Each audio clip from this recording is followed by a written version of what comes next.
iniciar y luego... Comenzamos. En el nombre del Padre, del Hijo y del Espíritu Santo. Ven, Espíritu Santo, y llena los corazones de tus fieles y enciende en ellos el fuego de tu amor. Envía, Señor, tu Espíritu y todo será creado y renovarás la faz de la tierra. Así sea. Comenzamos. Bien, pues en esta ocasión vamos a platicar. Vamos a hacer un breve repaso de lo que vimos la vez pasada para que todos estén en sintonía, pero se puede decir que hoy iniciamos un ciclo nuevo.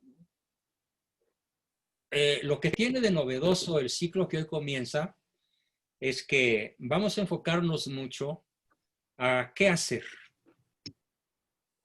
¿Y ahora qué hacemos? Ejemplo, ya me di cuenta que soy un perdedor. Ya me di cuenta que estoy en postura paranoica. Ya me di cuenta que mi argumento de vida no es el que me gustaría seguir desarrollando. Porque si me fijo en cómo voy a estar dentro de 5 años, si todo sigue como va, voy a ser un desastre. Me da miedo avanzar con este argumento. Muchos me lo han escrito. Debo felicitar al grupo porque hubo muchas tareas. Incluso hay algunos por ahí que la compartieron con el grupo. Y quiero invitar a los que no han hecho su tarea, sobre todo de cuál es mi argumento, a que vean la que está al alcance de todos en el grupo. Es larga, es amplia, muy completa, para que tengan una idea los que no la han hecho por algún motivo, qué se hace, cómo se hace. Bien, pero este era un pequeño paréntesis. Me regreso a centrar en qué vamos a hacer hoy y la próxima sesión probablemente, si es que hoy queda mucha tinta en el tintero y en la punta de la pluma. Vamos a empezar a analizar, una vez que soy consciente de mi postura existencial, de mi argumento vital, de la de mi familia, de la de mi esposa, de mis hijos, ¿qué me toca hacer? ¿Por dónde voy a continuar? Pues no quiero continuar por el mismo camino que voy. Si no quiero continuar por el mismo camino que voy, ¿qué me corresponde hacer? Bueno, the big picture, la gran visión, es una palabra preciosa. Conversión. Conversión o reconversión. ¿Qué quiere decir la palabra conversión? Aplica para algunos de ustedes que nacieron católicos, fueron bautizados, tal vez crecieron en ese ambiente, tal vez les enseñaron los principios de esa fe y la abandonaron en la juventud, en la edad madura, la descuidaron y hoy son católicos resfriados o católicos a la carta o peor, católico diésel que es católico, o el INEGI, esta compañía gubernamental que lleva el censo de la población, dice que eres católico. Pero vamos a suponer que no creciste en un ambiente católico, sino en un ambiente, digamos, simplemente cristiano, de alguna denominación de las muchas que hay en Estados Unidos que se agrupan bajo el término de cristianas, las iglesias cristianas, que dicho sea de paso son como 500,000 reconocidas. Pero también puede suceder que no tengas ninguna religión, que seas agnóstico, que seas ateo, que seas no creyente, puede ser. No quiero ventanear a nadie ni cuestionar a nadie en lo individual, estando en grupo. Eso podríamos en un momento dado hacerlo en un chat privado. Estoy abierto a cualquier cuestionamiento. Bien, y también podría suceder que tengas dudas y conflictos interiores. Que tengas muchas cuestiones sin resolver. Y entonces, ¿qué significa la palabra conversión? La palabra conversión significa lo siguiente. Tanto si eres católico, como cristiano, como ateo, como de otra religión, que podría ser el Islam o que podría ser alguna religión oriental, no lo sé. ¿Qué implica? Para lo cual voy a poner un ejemplo. Este ejemplo que voy a poner está en función de imaginar un escenario futuro. Acuérdense que el tema es argumento vital y el argumento es la visión del futuro. Es decir, si prolongo mi curva en función de cómo va, pues ya sé a dónde va a ir a caer. A menos que le cambie la dirección hacia arriba o horizontalmente, el punto de caída será muy diverso, opuesto incluso. La palabra, perdón, entonces el ejemplo que voy a usar es el de las 9 naciones en el planeta Tierra, que son China, la India, Estados Unidos, Israel, Francia, Pakistán, Rusia. Son las naciones, se me escapó por ahí una o dos, pero son 9, que se llama el Club Atómico. ¿Cuál es la característica del Club Atómico? Que estas 9 naciones tienen armas termonucleares de destrucción masiva. Algunas más potentes que otras, pero las mejor armadas tienen lo que se llama bombas PEM, de pulso electromagnético, que estalla a 1 kilómetro de una ciudad, 1 kilómetro de altura, no hay muertos ni heridos, pero todo lo que se mueve con electricidad queda paralizado. ¿Y qué quedaría paralizado? Pues todo. Cero comunicaciones, no puedes encender tu auto, no hay luz, no hay teléfonos, no hay telégrafo, no hay agua, porque el agua se inyecta por presas de alta potencia eléctrica. Toda la vida quedaría paralizada con una sola bomba PEM, pulso electromagnético. Pero estas naciones tienen otra bomba que se llama bomba de neutrones, en donde todos los seres vivos se mueren, pero las instalaciones quedan intactas. Bueno, hasta las cucarachas se mueren. Pero todo ser material queda como si no hubiera pasado nada. Hasta la luz queda encendida. Es la bomba de neutrones. Y las bombas clásicas, que son las atómicas, en donde acaba con todo. Con el mobiliario, con las ciudades, con los edificios, con las obras del hombre, las obras de la naturaleza, la vida, hasta de las hormigas y las cucarachas.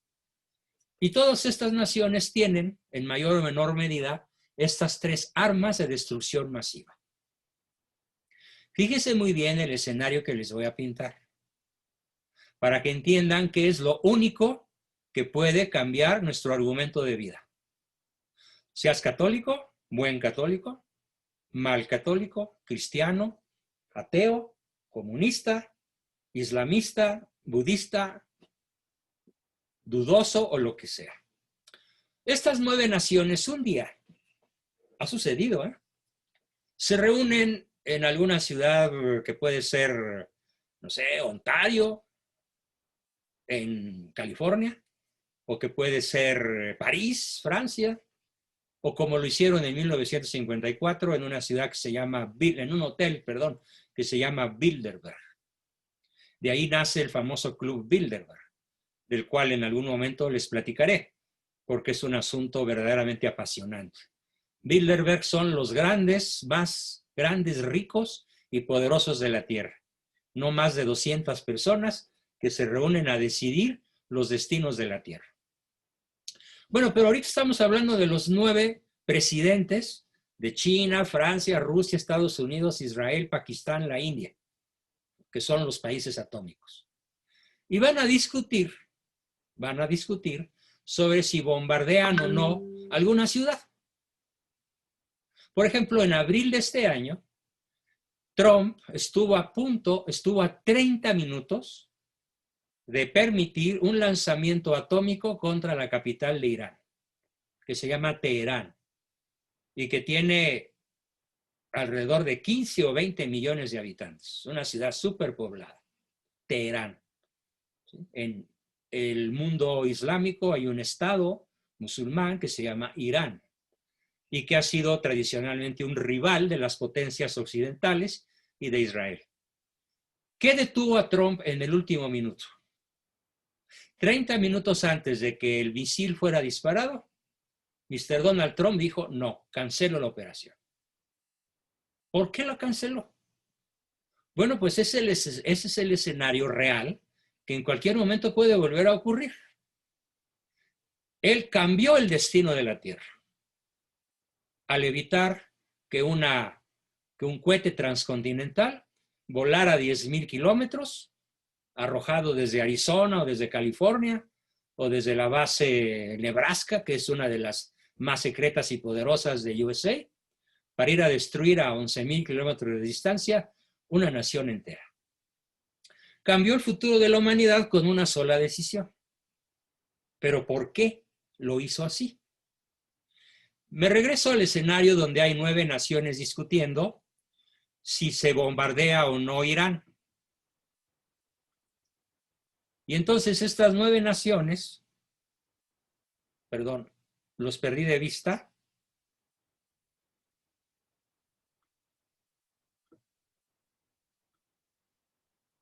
Ahorita sigo. Estamos escuchando perfectamente, Juan.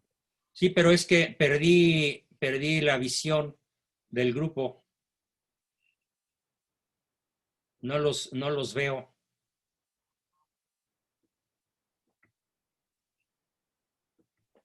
A lo mejor cambiaste el formato, pero están todos los micrófonos, está todo bien. A ver, déjenme ver dónde andan. Perdón, ¿eh? A ver, tocayo, ¿me echas una mano? Ah, ya los encontré. Aquí Están los mismos 78 participantes, ahí están. Ah, pues estábamos en que las 9 naciones se reúnen a discutir si bombardean o no Irán.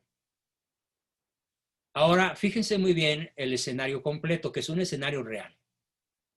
¿Cuál es el interés principal particular de Rusia? El interés particular de Rusia es su gas y su petróleo. Y un acueducto enorme que están construyendo para surtir a Europa con petróleo y gas ruso. Y claro, engrandecer la economía rusa. Entonces, ¿cuál es el criterio mediante el cual Rusia, en este caso Vladimir Putin, va a tomar la decisión de bombardear o no Irán? En función de si le conviene o no bombardear a Irán, porque Irán es su aliado. O a lo mejor no lo es, sino nada más en la superficie. ¿Cuál sea la verdad? Pocos lo saben. Yo no lo sé. Pero va a decidir en función de garantizar el ingreso por gas y petróleo. ¿Cuál es el interés de Israel? El interés de Israel es que Irán deje de mandar misiles a Tel Aviv, porque desde el mundo iraní hay una amenaza constante de bombardear la capital israelita. ¿Y cuál es el interés de Francia? ¿Y cuál es el interés de China? El interés de China es desplazar a Estados Unidos como potencia número 1 en el mundo en términos militares y comerciales. ¿Y cuál es el interés de Estados Unidos? El que tenía en abril de este año. Pues el interés, según lo dijo Trump, es hacer nuevamente grande América. ¿Sí? Grande, incluso lo dijo así con esas mismas palabras. Hay que volver a ser great a USA, la grandeza de Estados Unidos. ¿Y cuál es el interés de algunas otras naciones por ahí? Pues el que sea. Pero ¿qué quiero resaltar aquí? Cada uno de ellos tiene un interés particular. ¿De acuerdo? ¿Hasta ahí me siguieron? Un interés propio de su país, de su región, de su economía, de su vida como país, como nación. Y en cierta forma tienen derecho. Bueno, ahora, primer escenario. La decisión la van a tomar por mayoría de votos, bombardear o no por mayoría de votos, pero basándose exclusivamente en sus intereses particulares. Cada nación, cada presidente tiene su vista, su inteligencia y su voluntad puesta en su objetivo particular. La pregunta para todos es, ¿cuál es el escenario previsible? ¿Qué va a suceder si cada quien toma la decisión de bombardear o no basándose en sus intereses particulares? ¿Qué es lo que va a suceder? Con toda certeza. La guerra. Con una sola de esas 9 naciones que decida disparar, ojo, sucede un fenómeno que los militares llaman hoy DMA, en español, que significa destrucción mutua asegurada. También se dice en inglés con las mismas palabras, letras, pero al revés. Destrucción mutua asegurada. Por eso no disparan, pero algún vivillo podría disparar, pensando en que si madruga a los demás, puede hacer triunfar sus intereses particulares. Si de estas 9 naciones, 5 hacen lo mismo, adiós con el planeta Tierra y con la humanidad entera. Hoy se sabe que 2 armas de estas, 2 armas, nada más 2 armas atómicas, que son cientos de veces más poderosas que las que hace 75 años, en agosto 6 de hace 75 años, se dispararon en Hiroshima contra Hiroshima y Nagasaki. Cientos de veces más potentes. Con 2 que estallen, en cuestión de diferencia de horas, la Tierra cambia el eje de rotación y se acaba la vida, en cuestión de horas. De ese tamaño es la amenaza nuclear.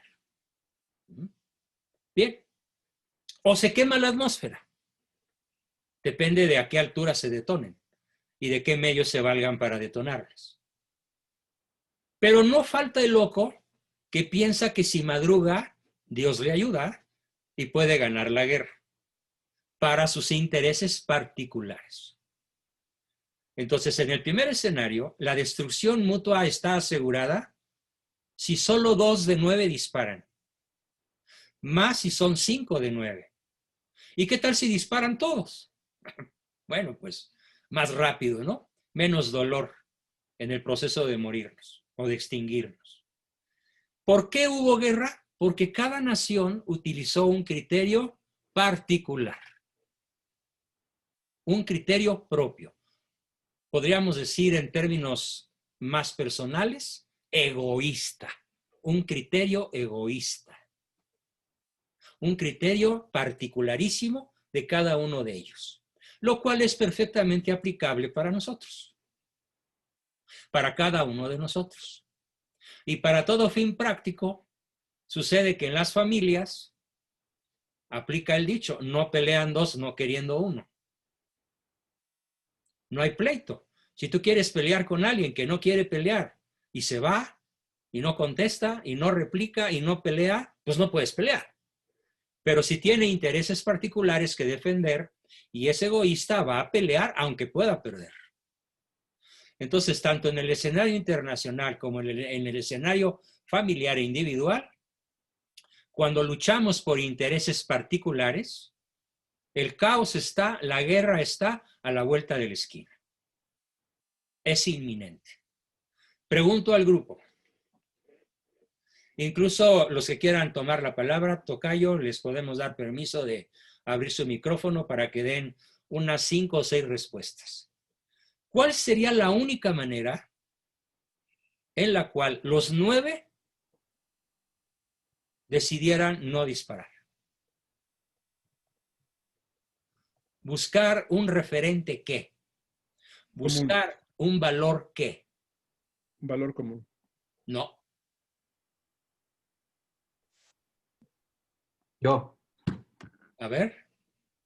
Un valor ético. Si te fuera a calificar, te daría un 5, pero no un 0. Moral. Valor 1. Todos los anteriores. No,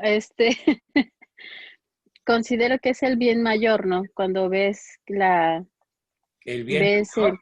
¿Qué tal mayor?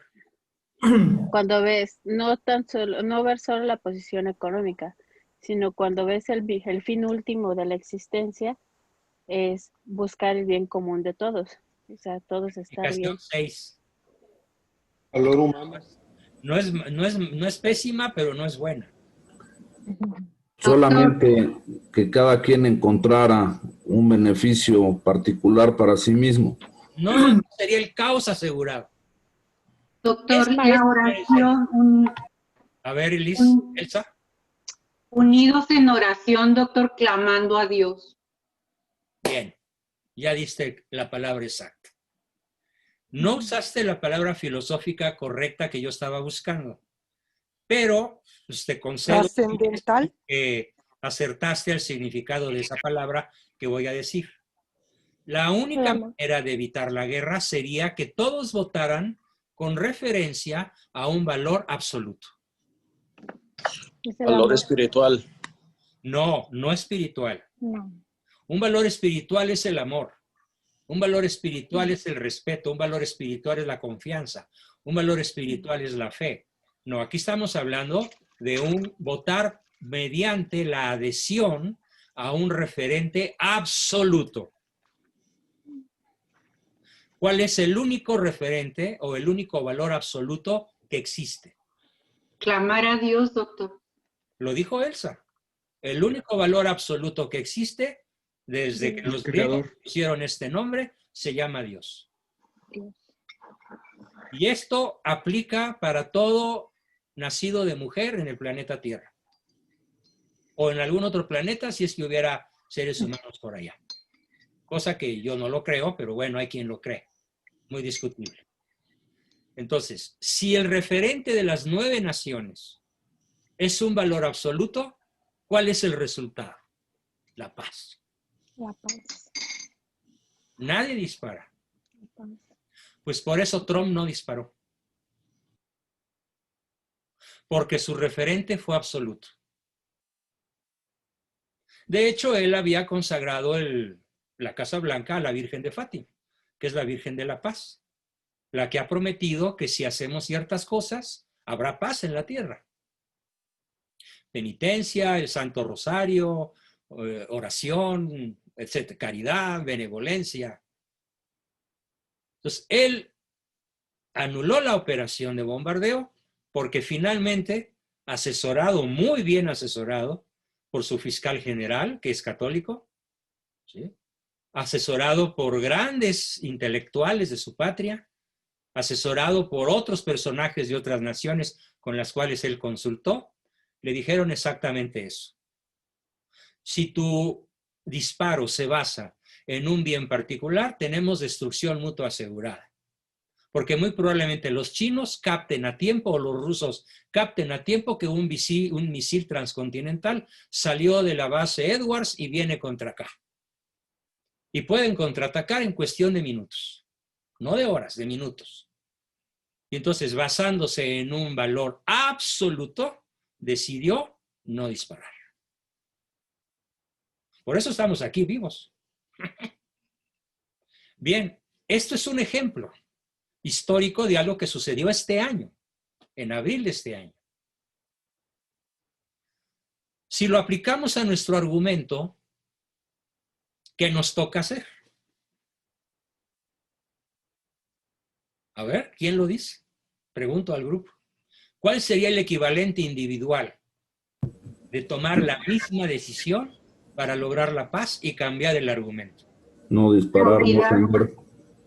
La unidad en la oración. Volver a Dios. Correcto. Volver a Dios. Conversión. Conversión. ¿Por qué volver? Y perdón que usted Dios, si hiero la susceptibilidad de algún ateo que esté en el grupo, lo siento mucho.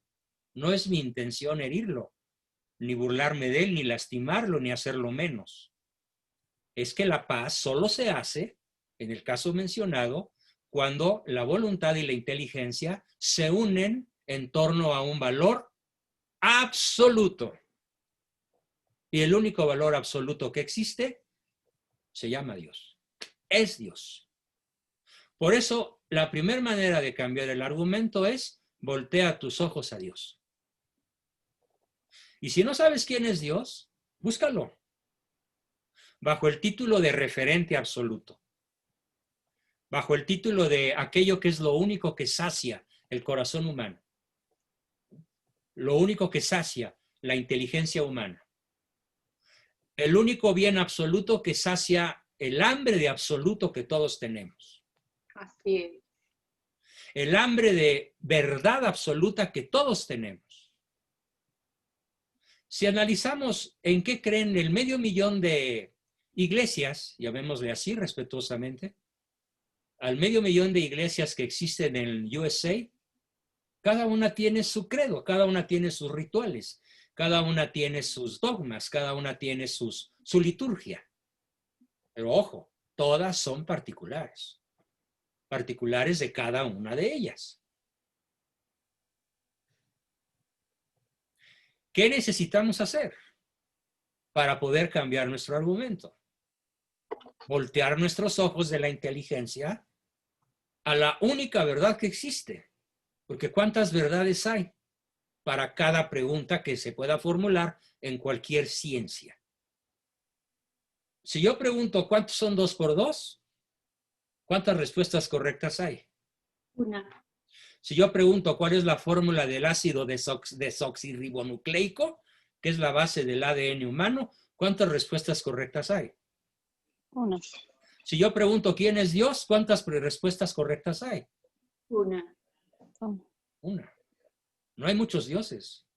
Hay miles de millones de opiniones. Y ojo con lo que voy a decir, no con la intención de lastimar a nadie, sino con el ánimo de abrirles los ojos hacia el absoluto. Corre por ahí un dicho pésimo que dice así: respeta tú mi opinión como yo respeto la tuya. Y entonces yo, como filósofo, me muero de la risa y del coraje. Porque ¿qué es lo respetable? ¿La opinión o la persona? Si la persona, si lo respetable fuese la opinión, entonces en clase de química, la maestra lanza 10 preguntas.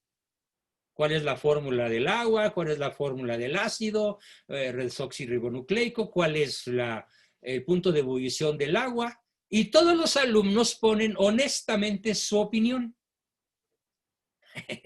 Y a todos, como dieron honestamente su opinión, los felicita y les pone un 10. Mi pregunta es, ¿aprendieron química? ¿Aprendieron química o matemáticas? Pero fueron muy honestos, ¿no? Entonces, ¿qué tan respetable es la opinión de esos alumnos? Nada. Cero respetable. Ninguna respetabilidad tienen las opiniones. ¿Qué es lo siempre respetable? La persona que emite opiniones equivocadas. U opiniones que se casan con la verdad. Y en ese caso hablamos de certidumbre, certeza o verdad lógica. Entonces, lo primero que tenemos que hacer es una conversión al absoluto. Al único Dios verdadero que existe. ¿Cuánto tiempo te puedes tardar en encontrarlo? Décadas. Sin embargo, déjenme decirles que mi ambición en este taller es que cuando estemos terminando el tercer ciclo, en el año 2023, si Dios nos da vida a todos, espero que sí, hayan podido descubrir el valor absoluto del único Dios. Es una propuesta, es un reto a su inteligencia, un reto a su nobleza, porque miren, aquí si yo recorro el tablero y veo sus rostros, no voy a decir nombres ni me voy a fijar en nadie, puedo decir sin temor a equivocarme que muchos de los problemas de muchas de las familias aquí presentes se deben a que su referente para tomar decisiones en la vida diaria no es el valor absoluto, no es el referente absoluto, no es Dios. Y así, queridos amigos, no hay solución. Pueden estar en terapia conmigo 10 siglos, o lo que Dios les dé vida, o nos preste vida. Si el referente existencial para la toma de decisiones en la vida cotidiana Decisiones como, ¿la miro o no la miro? ¿Lo compro o no lo compro? ¿Miento o no miento? ¿Me voy por aquí o me voy por allá? ¿Voto por fulano o voto por mangano? Si tu referente es relativo, nunca resolverás tus problemas. Nunca. Si tu referente al tomar decisiones es absoluto, tus problemas empiezan a tener solución. Y si sigues avanzando con todo lo que esto implica de heroísmo, porque es muy difícil, les pongo un caso real que vamos a debatir el miércoles en la sesión. Es un inmigrante mexicano que no tiene papeles. No tiene papeles. Y él sabe que si Trump sigue de presidente, probablemente lo vayan a deportar si la migra lo pesca. En un aeropuerto, subiéndose a un autobús, en algún supermercado que está lleno de migras, ¿sí? Y lo pueden deportar a México. Bueno, el no querer ser deportado es un valor muy importante, porque allá gana $30 la hora y acá 3 pesos el día. Triste realidad. ¿Sí? ¿Es un referente absoluto o es un referente relativo? La cantidad de dólares que gana. El vivir allá o vivir aquí. Pues es un referente relativo. Es personalísimo. Porque él sabe, ese día se lo dijo el cura de su parroquia, o lo escuchó en una conferencia mía, escuchó que según Ratzinger, el Papa Benedicto XVI, desde el año 2006, escribió una carta dirigida a todo el planeta, a todos los hombres de buena voluntad. Y en esa carta dice, si tú crees en Dios, y sobre todo si tú eres católico o cristiano, de cualquier denominación, y votas por un candidato abortista, cometes un pecado imperdonable. Si eres católico, quedas excomulgado. Si eres cristiano, cometes un pecado muy grave. Y si no crees en Dios ni nada por el estilo, de todas maneras hay alguien que nunca te va a perdonar, la naturaleza. Porque el hombre perdona a veces. Dios siempre perdona al que se arrepiente, pero la naturaleza jamás perdona. Entonces, entre el voto a la izquierda o a la derecha, ¿dónde está la solución verdadera? Pues voto por la vida, porque la vida es un referente absoluto, porque el autor de la vida es Dios, no tú, ni yo, ni ningún ser humano. Ningún ser humano se inventó solito, se creó solito. Todos recibimos el don de la vida. No somos dueños de la vida. Somos administradores de la vida, pero no dueños, ni creadores, mucho menos. Entonces, nadie tiene derecho, desde el punto de vista de la ley natural, y sobre todo desde el punto de vista del referente absoluto, a votar por un candidato abortista, cuyas declaraciones son: el derecho al aborto es un derecho sacrosanto, como la afirma Hillary Clinton o la Kamala Harris y el mismo Joe Biden, o como se diga. Mientras que la declaración de Trump es: nunca en la Casa Blanca había habido un presidente que defendiera con su propia vida el derecho a la vida del nonato. Lo acaban de ver en la convención republicana. Así como evitó el bombardeo contra Teherán, opta por un valor absoluto. ¿Que tiene muchos defectos? Ni duda cabe. Todos los tenemos. ¿Que le faltan 9 tornillos de 10? Probablemente. ¿Sí? Yo digo que le faltan 6 nada más, pero ya son muchos. ¿Sí?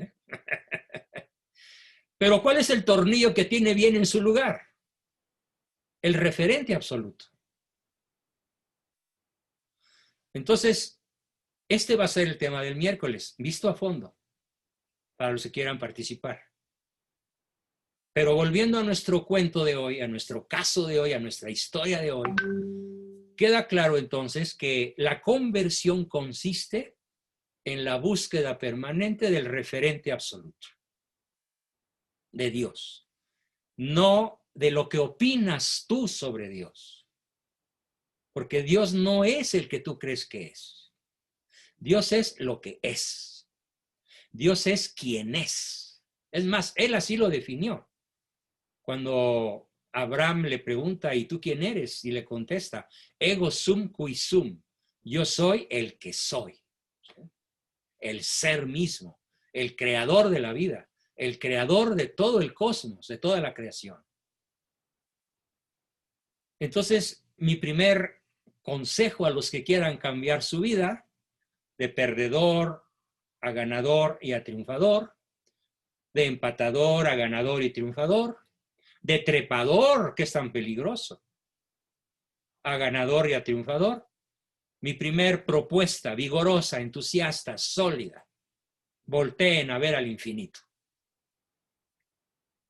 Busquen el referente absoluto. Busquen a Dios. No como lo hacen los alcohólicos anónimos, que me dan pena, por favor. Qué pena me dan cuando dicen, reconocí la existencia de un poder superior como yo lo concibo y me acogí a su piedad. No, Dios no es como tú te lo imaginas, alcohólico. Dios es como es y es quien es. Y si no lo descubres como es Él, nunca te va a ayudar. Me equivoqué. Sí te va a ayudar, a pesar tuyo. Pero tú no lo vas a descubrir, a menos que abras tu inteligencia y tu corazón a conocer quién es, qué quiere de ti. Y ojo, qué vida quiere para ti.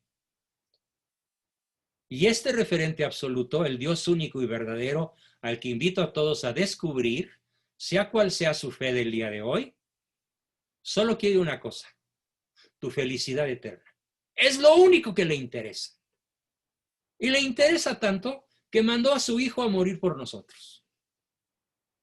Y aquí no se vale que me digan, yo no creo en eso. A ver, ¿alguien cree que Los Ángeles no es la capital que Sacramento no es la capital de California? Pues si no lo crees es que no lo sabes. Porque si la capital es Sacramento, pues lo es, aunque tú no lo sepas y no lo creas. Entonces Dios es quien es, aunque tú no lo sepas y no lo creas. Descúbrelo. Si lo descubres, a quien es el verdadero Dios, el único verdadero, así como lo dije, si tú descubres la respuesta correcta para cada problema, en ciencia, matemática, en física, en química, en historia, en lo que sea, estás descubriendo la verdad. Pero aquí no se trata de una verdad pequeña, se trata de la principal verdad. Se trata de la principal verdad porque es lo que está en juego, es tu destino eterno. Es para siempre el referente absoluto. No es para un ratito. No es para que haya paz 10 años. Es para que haya paz por toda la eternidad. Si Dios está contigo, porque tú lo hayas buscado, lo hayas descubierto. Claro, puede suceder algo, que aunque tú no lo busques, como no lo buscaba San Pablo, y Cristo personalmente decidió tirarlo del caballo y preguntarle, Saulo, Saulo, ¿por qué me persigues? Él hubiera podido decir, no me molestes, Señor, te voy a seguir persiguiendo en la persona de tus discípulos. Pero él decidió escuchar la voz del maestro y seguirlo y convertirse en el apóstol más importante de toda la historia de la cristiandad. Y lo mismo le sucedió a Jean-Paul Sartre en los últimos, el famoso ateo, el filósofo más famoso del ateísmo moderno. Decidió escuchar las palabras de un sacerdote jesuita en los últimos minutos de su vida y convertirse. Y lo mismo le pasó al famoso perseguidor de la iglesia Jean-Marie Voltaire y al gran perseguidor de la Guerra Civil Española, Enrique Tierno Galván. Dios los buscó y ellos dijeron, está bueno, Señor, sí. Puede sucedernos, pero puede no suceder. Porque la gracia de Dios es gratuita. Él la da cuando quiere y a quien quiere. El que te creó sin ti no te salvará sin ti. ¿Quieres mejorar tu argumento? de perdedor y trepador o simple empatador o ganador solitario a triunfador, la primera palabra mágica es conversión. ¿A qué? Al absoluto. Empieza hoy. Estudia filosofía, estudia teología, estudia historia. Sigue con este taller porque aquí lo vas a descubrir, si es que no lo has descubierto. Y los que ya lo conocen, que son la mayoría probablemente, aquí lo van a reafirmar. Aquí van a ver cosas que nunca se imaginaron para que puedan consolidar su visión de cara a la eternidad y que todas las decisiones de su vida tengan un referente absoluto, porque es la única manera de no equivocarse. Bien, pues esta es la primera forma mediante la cual cualquier ser humano puede cambiar su argumento. A ver, San Pablo era asesino y perseguidor de cristianos. Era un trepador. Y además lo hacía con chapa porque era oficial del ejército romano. 3 días después de la aparición de Cristo que lo tumba del caballo, decide bautizarse, aprender la fe cristiana y convertirse en el anunciante del evangelio más famoso y más poderoso que haya existido sobre la tierra. San Pablo, el apóstol. Cambió su argumento en 3 días, de trepador a triunfador. ¿Y por qué sabemos que triunfó? Porque murió dando la vida por su Señor, Jesucristo. Hay una anécdota que quiero compartir con ustedes de por qué se convierte también a la fe católica el gran rabino de Roma. Cuando conoce a Pío XII, el papa de la época, estamos hablando de 1940 y tantos, cuando Italia es invadida por Hitler y los tanques alemanes están a tiro de piedra del Vaticano. Y la actividad principal del papa era salvar judíos, que eran adversarios de él, que lo odiaban. Y él salvaba la vida de los cristianos. Perdón, me equivoqué, de los judíos. También salvó cristianos, por supuesto, pero más que nada judíos. Y por eso es famoso Pío XII.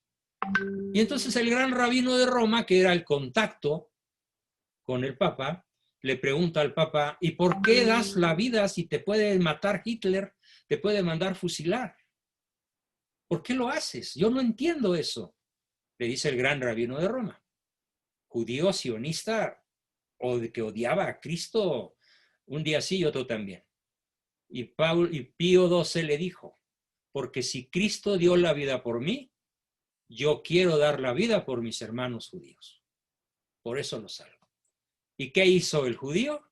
El gran rabino de Roma se bautizó con el nombre de Eugenio, porque el papa se llamaba Eugenio Pacelli. Y cambió su argumento en un santiamén. En un día lo cambió, en un instante lo cambió. ¿Por qué? Porque dejó el referente relativo de su cultura, de su familia, de su religión judaica, para convertirse al único valor absoluto que estaba viendo en un hombre de 60 kilos, flaquito, delgadito y poquita cosa físicamente, que estaba siendo capaz de dar la vida por sus hermanos para imitar a Cristo, verdadero Dios y verdadero hombre. Bueno, pues así como lo hizo San Pablo, así como lo hizo el gran rabino de Roma, y lo hizo Jean-Paul Sartre, y lo hizo Enrique Tierno Galván, y otros miles de conversos a lo largo de la historia, ¿por qué cambiaron su argumento? Porque hicieron su vida girar en torno al único valor absoluto que descubrieron en algún momento de su vida. ¿Cuál es el problema que sigue? ¿O cuál es mi propuesta a continuación? Mi propuesta a continuación se llama desprendimiento. ¿Sí? ¿Qué es desprendimiento? Renuncia, abandono, relativización, minimización de los valores relativos. ¿Qué son los valores relativos? Todos los seres de la creación que no son Dios son valores relativos. ¿Quieres cambiar tu argumento? Despréndete de la adicción por tu trabajo. de la adicción por ver fútbol en la televisión a costilla de tu esposa y de tus hijos. Despréndete de tu adicción al alcohol, al cigarro o a las drogas. Despréndete de tu adicción a la mujer ajena. Despréndete de todo lo que no sea absoluto. O colócalos en una jerarquía inferior a la que reconoces en el valor absoluto. ¿De qué te vas a desprender? Me gustaría mucho que la tarea de esta semana fuera esa. No les perdono las tareas anteriores, porque es muy importante que todos las hagan, pero conste que he sido muy flexible y nada perseguidor. Yo sigo recibiendo 3, 4 y a veces hasta 10 tareas por día. Qué bueno. Ah, por cierto, ya me acordé del nombre de la persona que compartió su tarea espléndida. Se llama Hugo y está en este grupo y anda por ahí. Su esposa se llama Carla y le doy las gracias a esta pareja por haber compartido con nosotros su formidable ejecución sobre el análisis de su argumento. Bueno, entonces la tarea para esta semana es, ¿qué tanto conozco? Son dos preguntas.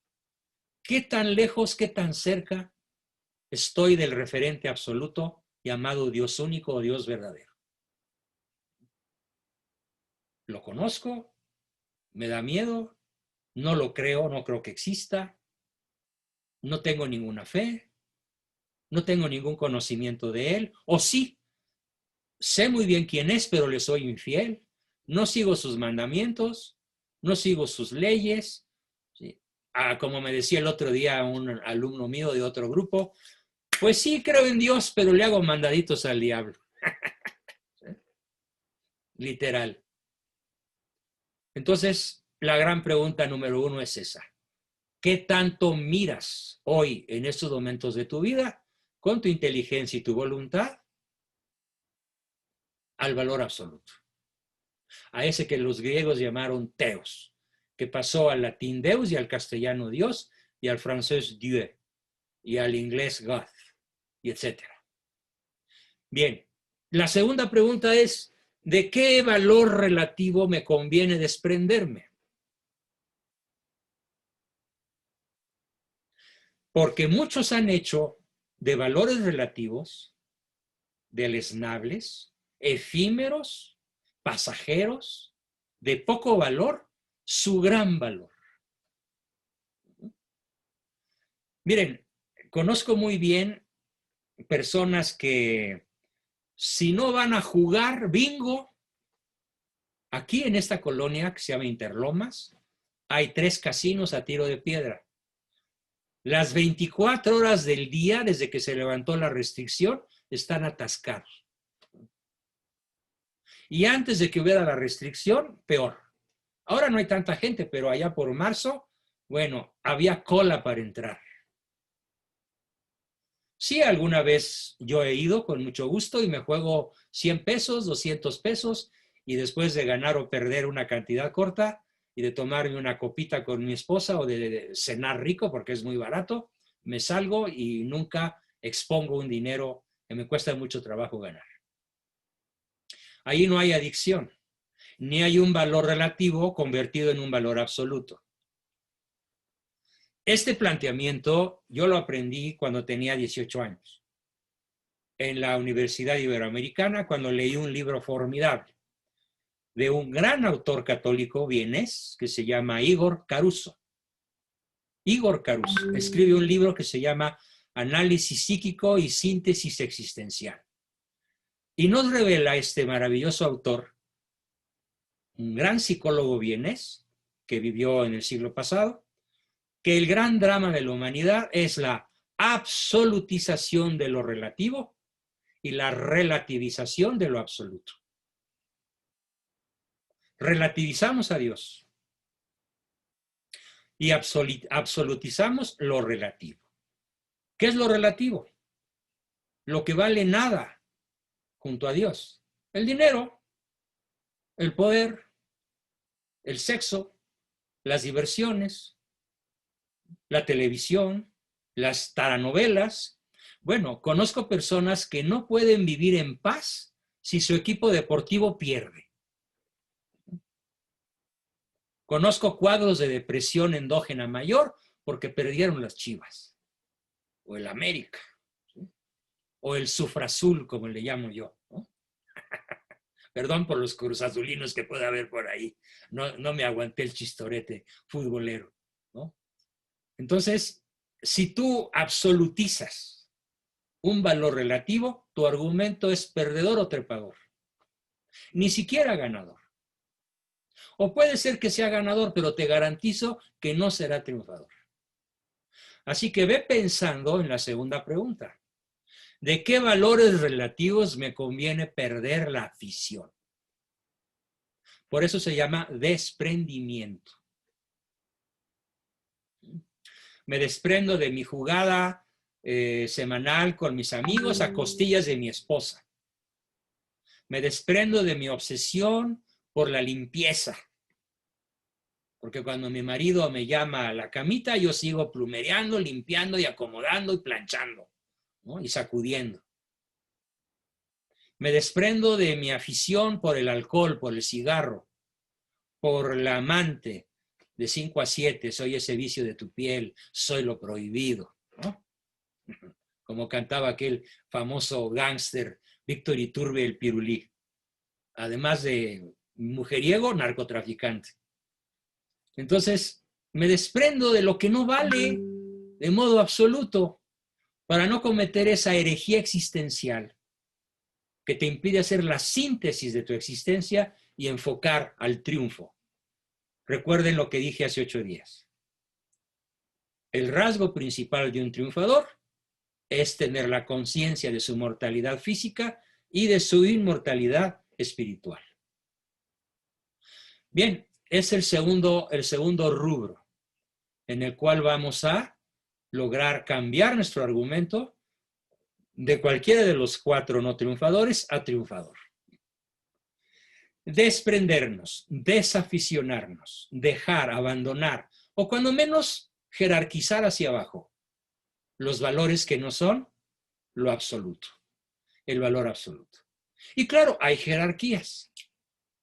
Ese tema lo veremos en próximas sesiones, porque habrá una sesión enfocada a ayudarlos a jerarquizar valores. Un tercer paso. El tercer paso para cambiar un argumento es reacondicionar, reconsiderar, recapitular lo que llamamos el eje afectivo. ¿Qué es el eje afectivo? El eje afectivo es la persona más importante de tu vida. Si eres casado y el eje más importante de tu vida no es tu cónyuge, no eres triunfador. Ya veo que algunos torcieron el gesto, pero lo siento. Mi intención no es ofender ni lastimar, pero sí es preocuparlos. ¿Acaso seré yo maestro? Parece que fue el gesto de varios. Pues sí, paseándome por la pantalla, veo a algunas personas del sexo masculino, sobre todo, cuya prioridad no es su esposa. No hay triunfo ahí. No hay argumento triunfador. Es un ganador. Trabaja y trabaja bien. Gana honestamente su salario o sus honorarios. Tiene fama de ético, de honesto. Además, hace muy bien su trabajo, es técnico. Pero tiene un gran problema argumental. Su vida no es la de un triunfador, porque su esposa es plato de segunda mesa. Le prometí a la persona que me está oyendo tocar este punto. Así que, sea quien sea, me dirijo a su esposo. No digo quién es, ni manera de que sospechen a quién me refiero. Pero, óyelo tú, mija, entiéndelo tú, mi nuera. Si tu cónyuge no es tu eje afectivo, tu argumento no es triunfador. Si tu eje afectivo es tus hijos, o tu mamá, o tu papá siendo casado, o tu trabajo, o tus ingresos, o tus amigos, o tu junta del Club de Leones o de los cuates de la prepa, no eres un triunfador. Si tu eje afectivo es tu negocio propio, no eres un triunfador. Claro, teniendo esposa o marido. Este es entonces el tercer elemento para cambiar un argumento. Revisa quién es la persona más importante de tu vida. Si eres casado y pretendes ser un triunfador, que sea tu cónyuge.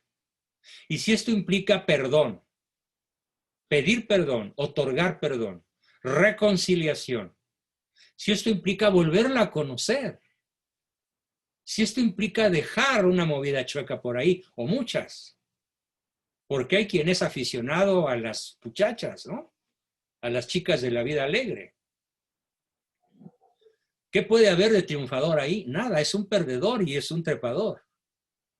Porque las mujeres no se hicieron para gozarlas físicamente, ni única ni principalmente. Es cierto que el placer sexual es un invento divino, pero es un placer sagrado. Y lo es solo si es con tu cónyuge de siempre. O en algunas ocasiones, cuando el matrimonio fue nulo por alguna razón justificada, con tu nueva pareja, cosa a veces muy difícil de definir. El placer sexual es divino. Como lo es el de la comida. Dios hubiera podido alimentarnos sin darnos el placer de comer o de beber. ¿Cuál es el problema? Que absolutices ese placer. Y hay quienes viven para tragar. Hay quienes viven para fornicar. Hay quienes viven para antrear.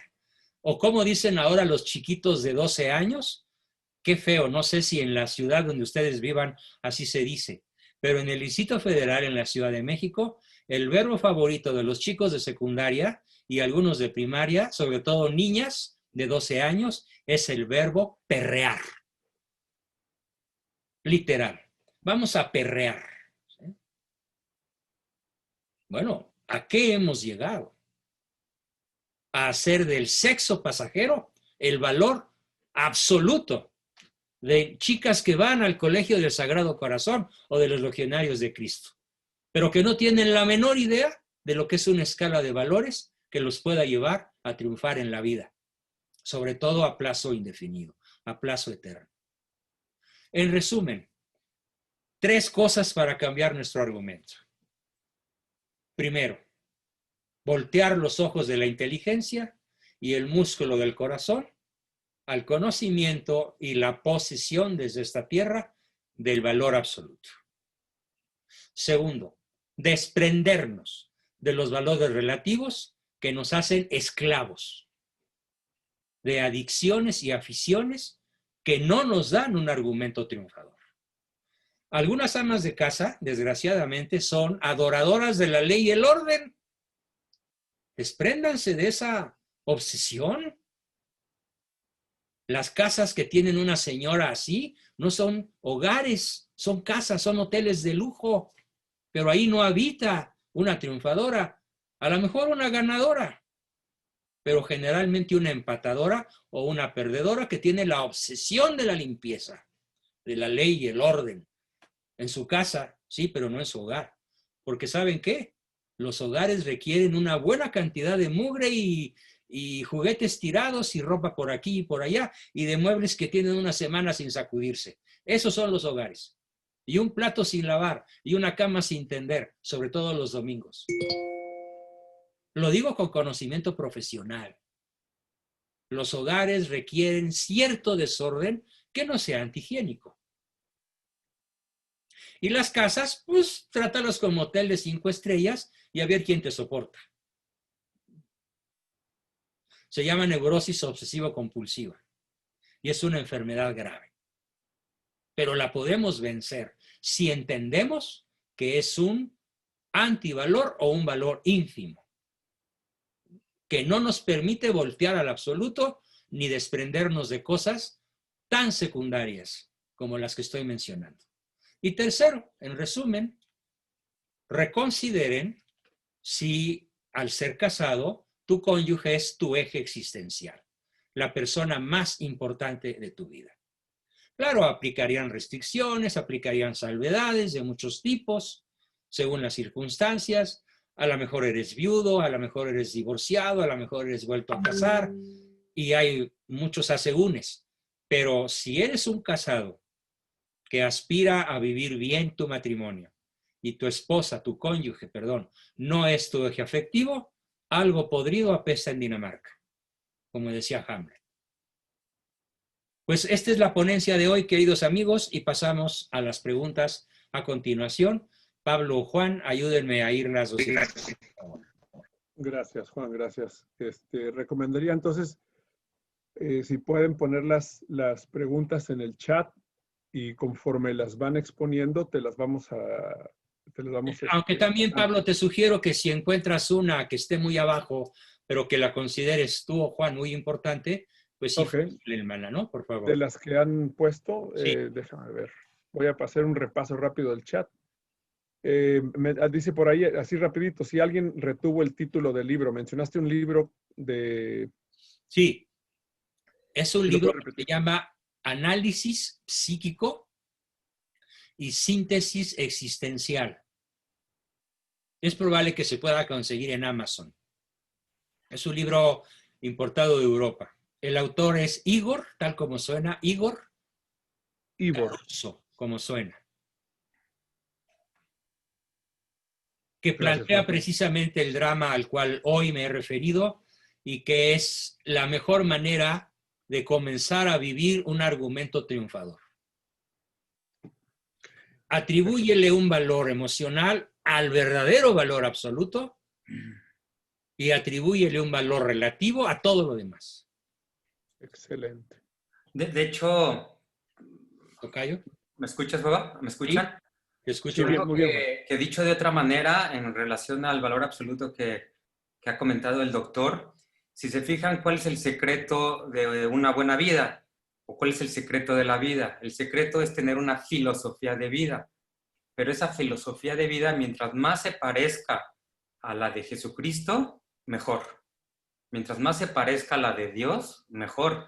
Muchas veces queremos parecernos a algún artista, a un deportista, tenemos a un héroe. ¿Por qué no preguntarnos mejor qué hizo Jesucristo? ¿Cómo reaccionaría Él? Y tener una filosofía de vida es el secreto de vida para tener una vida en plenitud, triunfadora, un argumento triunfador, esa filosofía de vida, pero que se parezca a la vida de Jesucristo, ¿no? Es la enseñanza que nos vino a dar. Bien. Primera pregunta, ya casi quieres te la voy lanzando, se me hace muy interesante. Se me hace muy interesante. Dice, si el cónyuge no está dispuesto a abandonar su errada manera de ser, aún así debe de ser mi eje rector. Si es tu legítimo cónyuge, sí. Porque por definición el amor verdadero no exige reciprocidad. Acuérdese cuando tocamos el tema de las caricias incondicionales positivas. Que tú amas a la persona porque existe, no porque te corresponde, no porque te complace, no porque te ama, sino por una decisión unilateral, unipersonal, incondicional y de por vida. Y eso es un referente absoluto, porque ese camino heroico indefectiblemente, seguramente te lleva a Dios. Claro, si lo vives con un sentimiento de, ay, pobrecito de mí, pues entonces no, ni es valor ni te sirve de nada. Serías un derrotado por anticipado. Pero si lo haces con plena conciencia, plena decisión, y además le haces el bien a esa persona que no te corresponde, estás ganándote la gloria. Desde aquí. Excelente. Bien, siguiente pregunta. Siguiente pregunta, acaba de entrar esa pregunta, dice, ¿cómo contestar a los que odian al presidente Trump y por consecuencia odian a los que votamos por él? Sobre todo cuando se trata de los mismos familiares, amigos y conocidos. Sí, bueno, pues simplemente pregúntales si son partidarios o no de la vida. Pero sobre todo sí los invito a mi sesión del miércoles, porque va a ser el tema central. Trump tiene un referente absoluto y muchos defectos relativos. que el muro, que los migrantes, que la lista es enorme, ¿sí? Que su autoritarismo, que las mentiras, que la influencia de Rusia, bendita influencia de Rusia, ¿eh? Dicho sea de paso, ya diré por qué. Porque Rusia también es un país pro vida. Y estamos hablando de un exagente de la KGB, que por razones tremendamente desconocidas hasta el momento, porque nadie sabe qué pasó con él, pasó de ser un asesino a un cristiano, ortodoxo pero cristiano, y defensor de la vida y la familia, don Vladimir Putin, que si yo pudiera votar por él, créeme que lo haría. ¿Por qué? Porque él también ha sido partidario de la paz. Entonces, es muy importante que las personas entiendan que el valor que Trump representa en defensa de tres cosas: la vida, la familia natural, varón y mujer nos creó, y la defensa de su patria son sus prioridades. Tiene todo el derecho. Además, ¿para qué nos enojamos los mexicanos si es verdad que los mejores narcotraficantes del mundo son mexicanos? A ver, les cuento algo que pasó hoy. Por azar del destino, me tocó ver la cuenta bancaria de un gran narco mexicano. Cuenta bancaria que está en el banco HSBC. ¿Saben cuál es el saldo que vi y que mis ojos se hicieron de acordeón? Saldo disponible con cheques y tarjeta de crédito, $500 millones. Ayla. 542,500 millones de dólares. Multipliquen por 20. Tiene más dinero que muchas naciones enteras del planeta. Una sola familia de narcos.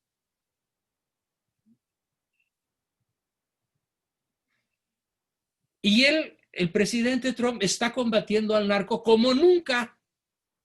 ¿Y qué culpa tiene él que los principales narcotraficantes que acaba de pescar, 1,800 hace una semana, la inmensa mayoría eran mexicanos? Entonces, absolutamente verídico que de aquí para allá van lo peor de la sociedad mexicana. Es radicalmente verídico. Claro que también va lo mejor.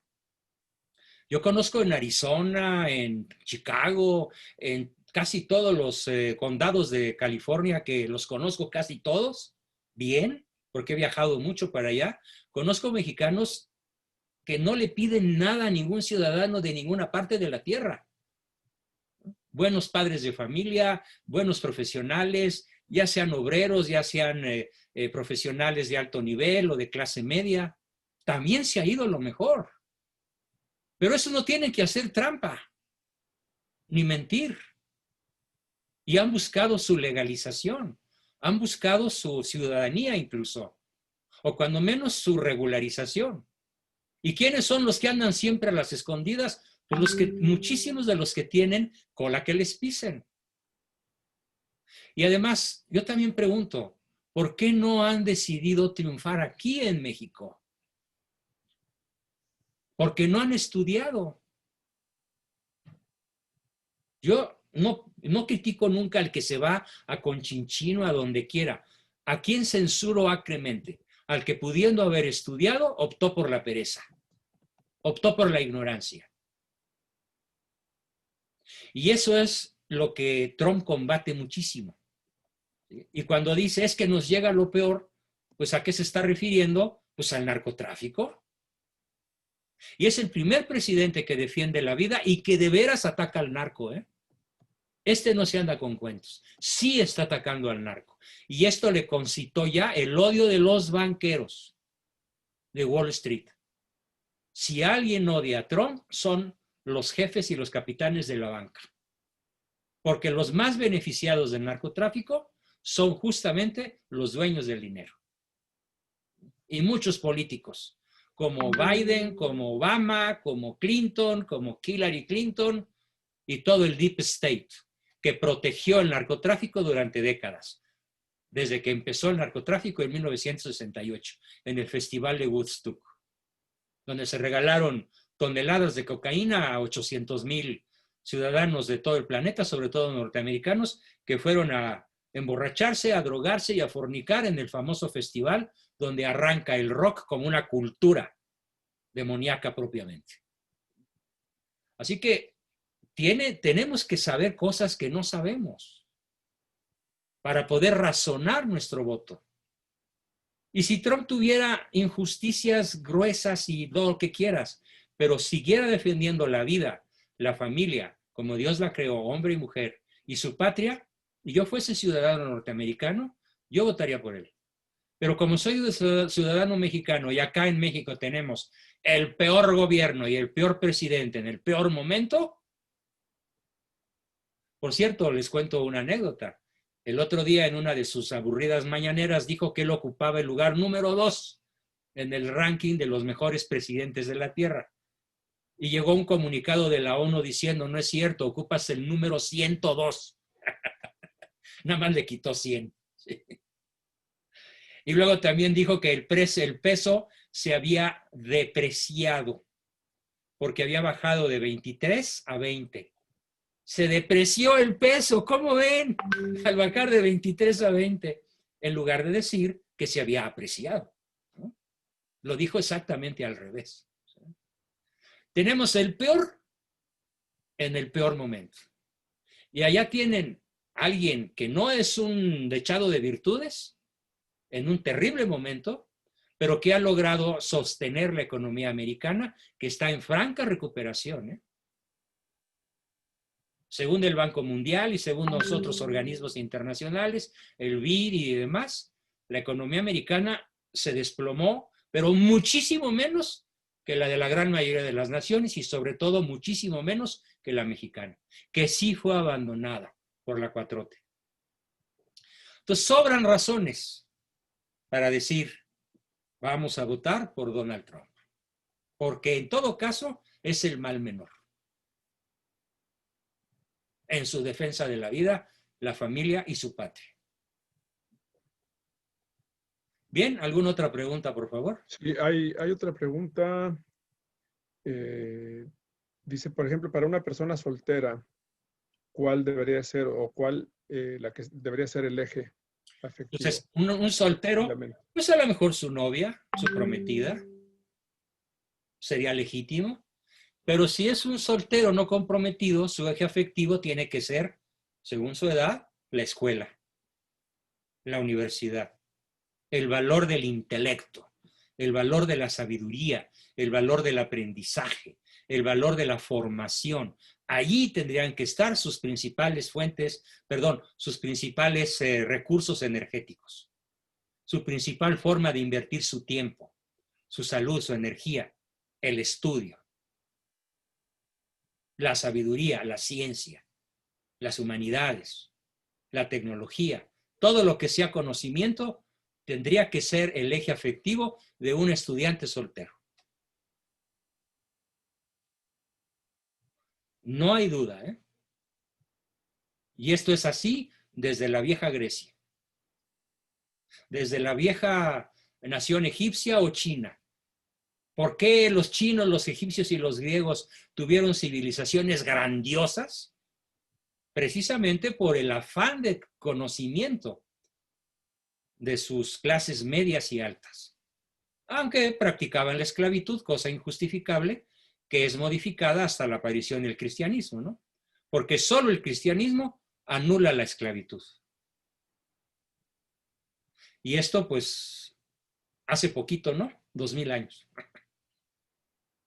Bien, ¿alguna otra pregunta? Todavía tenemos un tiempecillo. Sí, dice, ¿qué pasa cuando tu cónyuge te toma la medida de tu intento sincero de conversión y lo utiliza para usar, sabiendo finalmente que lo perdonarás?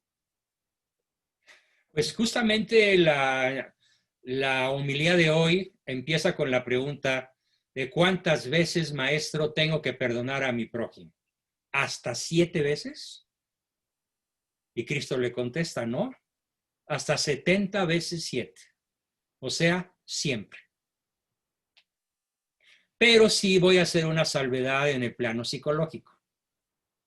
El valiente lo es hasta que el cobarde quiere. Y el amor, bueno, a ver, lo digo de una forma un poco chistosa. Cristo dijo que nos amásemos, no que nos amasemos. Y Cristo dijo que seamos mansos y humildes de corazón, no mensos. Espero que los que no dominan muy bien el español entiendan la palabra menso, que es sinónimo perfecto de idiota, estúpido o cruce de panda con conejo. O sea, pandejo, ¿no? Para que me entiendan bien. Entonces, el que tú ames al otro no implica que te dejes amensar. No implica que te dejes abusar. No implica que te pongas de tapete. ¿Sí? Y que si ya te tomó el pelo y ya te pidió para el filete que te va a servir y se lo gastó en el bingo con sus amigas, le sigas dando ese dinero que sabes que se lo va a botar. No, pon límites. Sé manso, pero no menso. Ojo con eso. ¿Sí? Y acuérdense cómo el verdadero adulto integrado, que realmente es un triunfador, no ama al otro porque es bueno. Ama al otro porque existe. Nada más. Y lo perdona siempre, pero ejerce su derecho a la legítima defensa para evitar que el otro pues, se pase de tueste, ¿no? Se llama fijación de límites. Es bien legítimo y muy saludable. ¿Bien? ¿Alguna otra? Antes de que continúen, un favor. Estamos pasando lista porque vamos a llevar un control de la asistencia. Nada más que algunas personas no tienen su nombre completo en su cámara o en su chat. Les pido que los que por favor aparece como iPad o Sí, abreviado, pongan por favor su nombre completo. A ver, ¿quién es Galaxy A01? Ponga su nombre, por favor. Porque sí vamos a llevar lista de todos los que se meten al taller porque, bueno, es muy importante la asistencia, ¿no? Claro, hay quien tiene una R por ahí en morado. Ponga su nombre, por favor. Hay uno que dice JRBG, otro que es HP, pues será Hewlett Packard, no sé.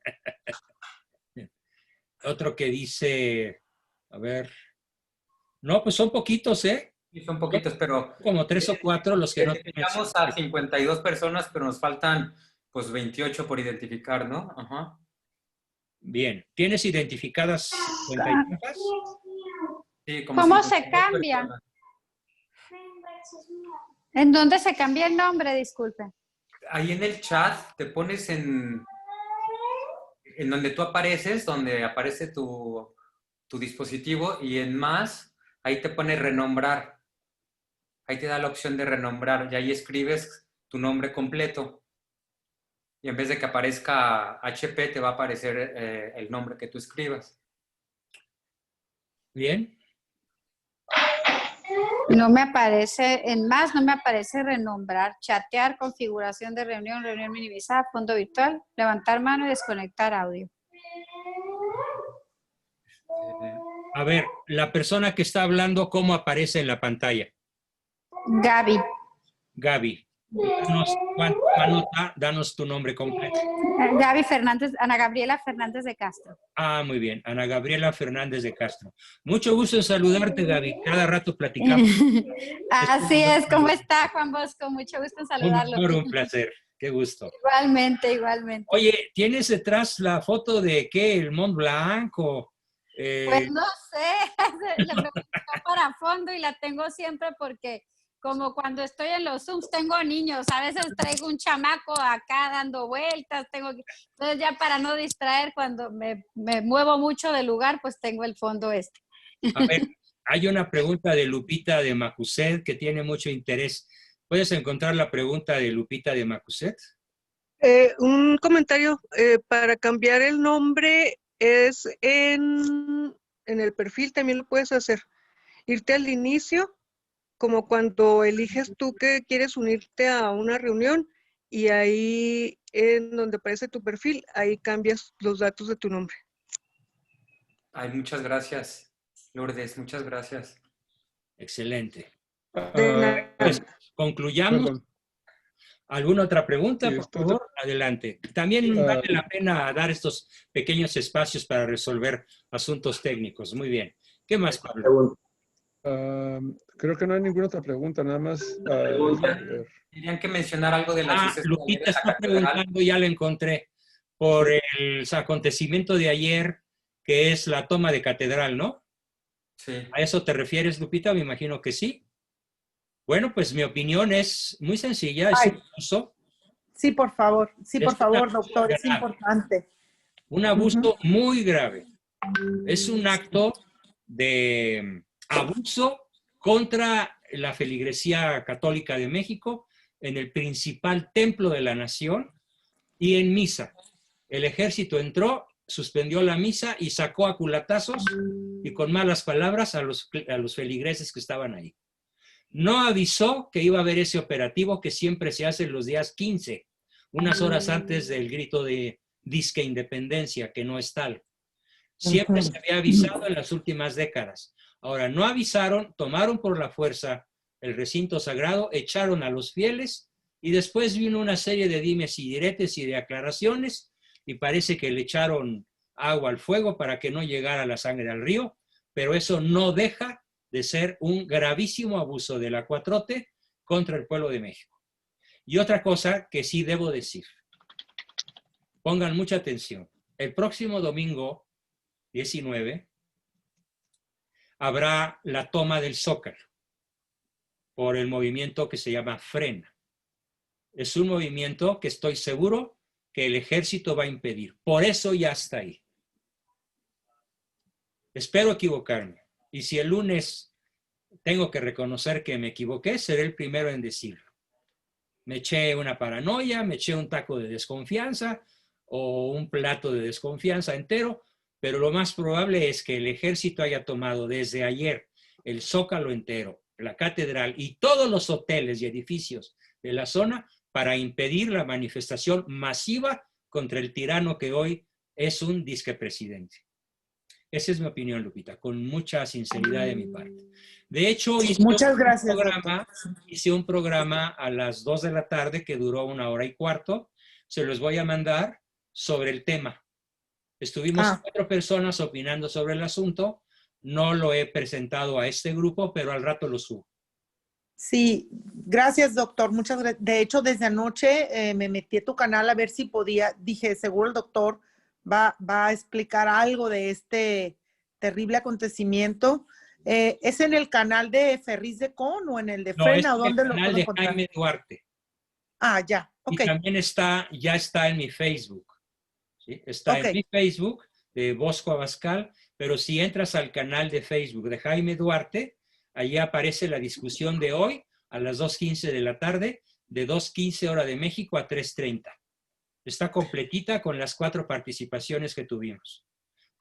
Muchas gracias. Sí, es que es muy importante estar. Muy importante, sí.